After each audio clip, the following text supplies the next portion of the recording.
chemicals like dopamine, and I wonder whether you also want to talk about things like serotonin in relation to things such as depression and learned helplessness. All of these neurochemicals have one thing in common. Their role in the brain is just to sensitize one set of neuronal representations to messages from another set of neural representations. When placed in your hierarchical context, that can have a profound effect on the balance between how much you're attending to what's going on out there. So the microstructure, the low-level sensory constructions that, or categorizations that, say, you might think are being played out in the early visual cortex or the primary auditory cortex, relative to your coherent, deeply structured narratives about me in a particular world. So I would imagine that where you might want to go with this is just thinking, well, how might that go wrong? And what would that look like if I had an abnormality of these neuromodulatory transmitter systems in the brain? And of course, you've highlighted one of the key, or a key abnormality, that which is induced by drugs of abuse or misuse nowadays, such as cocaine. So I think drug addiction is a really good example of what tends to happen if you mess with these really important systems. Mm-hmm. Mm-hmm. Yeah, well, cocaine addiction prioritizes the micro-behaviors associated with cocaine self-administration, prioritizes those over all other potential behavioral microstates, over all other stories, and it does that neurologically. On the serotonin front, so here's a pattern of depressive cognition, and you can think about it as the collapse of a hierarchy.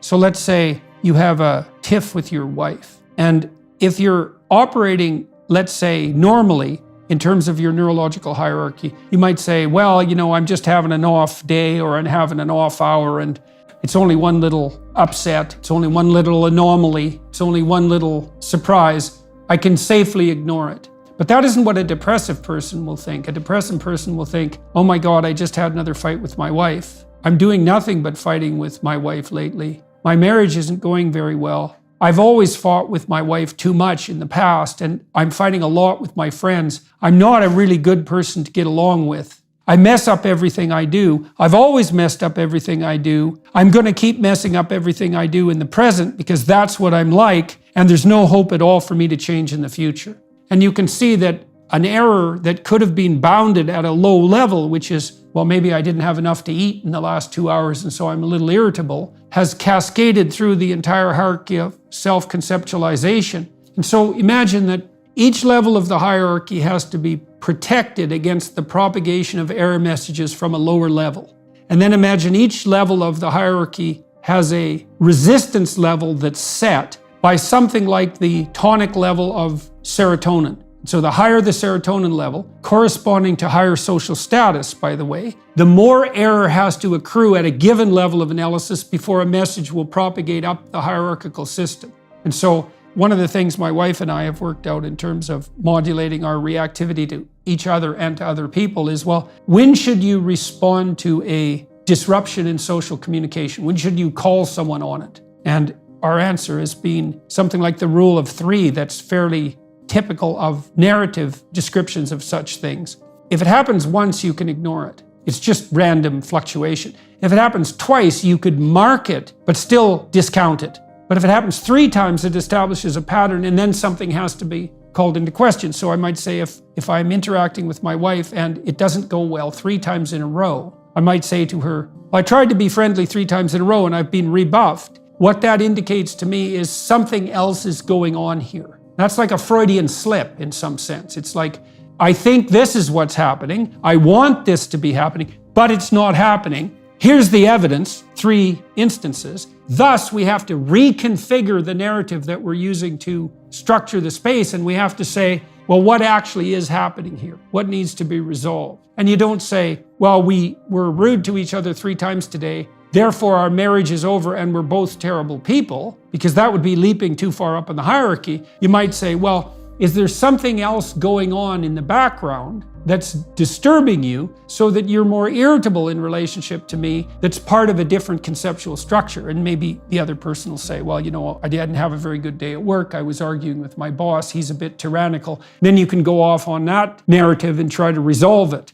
But you can see depression as the collapse of that resistance of the hierarchy to the propagation of errors upward. And so when you give people serotonergic reuptake inhibitors, what they seem to do, arguably, is make each level of the hierarchy more resistant to the propagation of upward error. And the reason I tied that into social status is because we know that animals that have higher social status and therefore occupy a more secure position in the social and environmental hierarchy are more resistant to anomaly, partly because they can rest comfortable in the supposition that their superordinate status actually means that they're globally safer. They have better social relations, they have better access to necessary environmental resources. The world isn't as dangerous a place.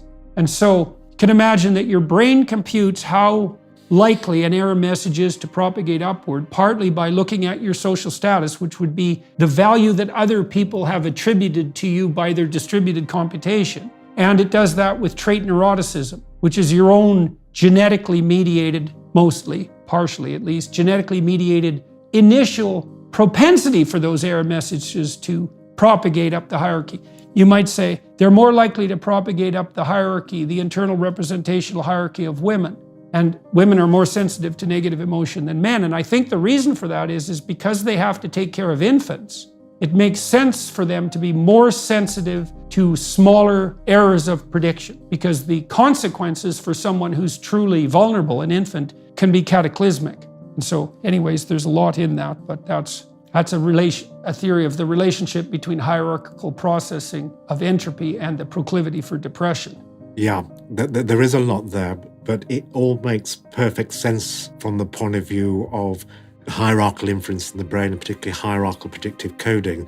So if you'll indulge me, I'm just going to say exactly what you said, but using slightly different words, because I think that notion that you've just described and its implications for things like depression has a lot of construct validity in relation to sort of more machine learning, artificial intelligence formulations of this hierarchical processing. So one way of articulating that insight is to think of the message passing in a hierarchy that literally is our brain under the rubric of predictive coding. So in this sort of framework or scheme, the idea is that each level of the hierarchy, it receives information from below and it tries to explain away the information based upon top-down predictions. And that which cannot be explained is the ensuing prediction error. So these are the mismatches you were referring to before. And then these prediction errors are used to revise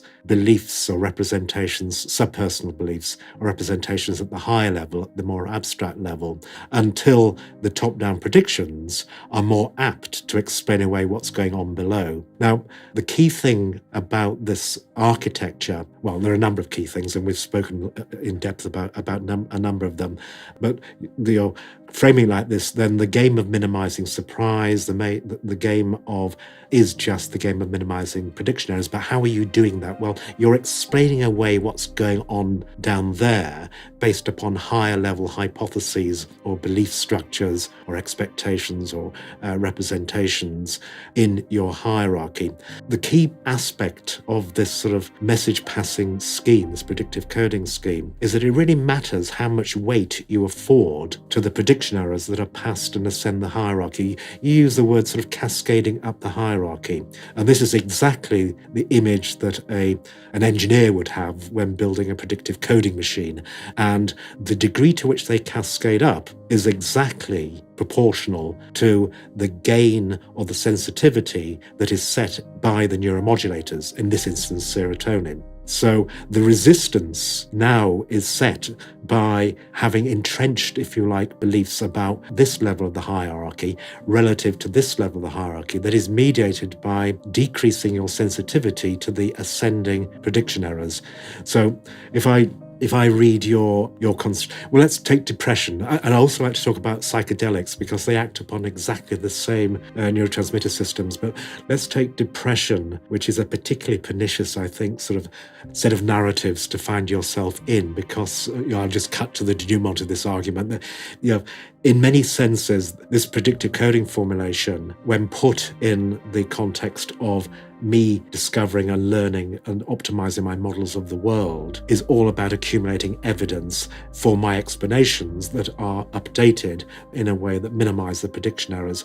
But in accumulating evidence, I have to choose to expose myself to the world. I have to actively sense and go out there. Depression is pernicious because, of course, a lot of the symptoms of depression prevent you going and getting evidence that you're not this kind of person, or that you could have coped with this particular scenario. So depression, I think, a little bit like the cocaine using, that it has a slightly self-subverting or self-maintaining aspect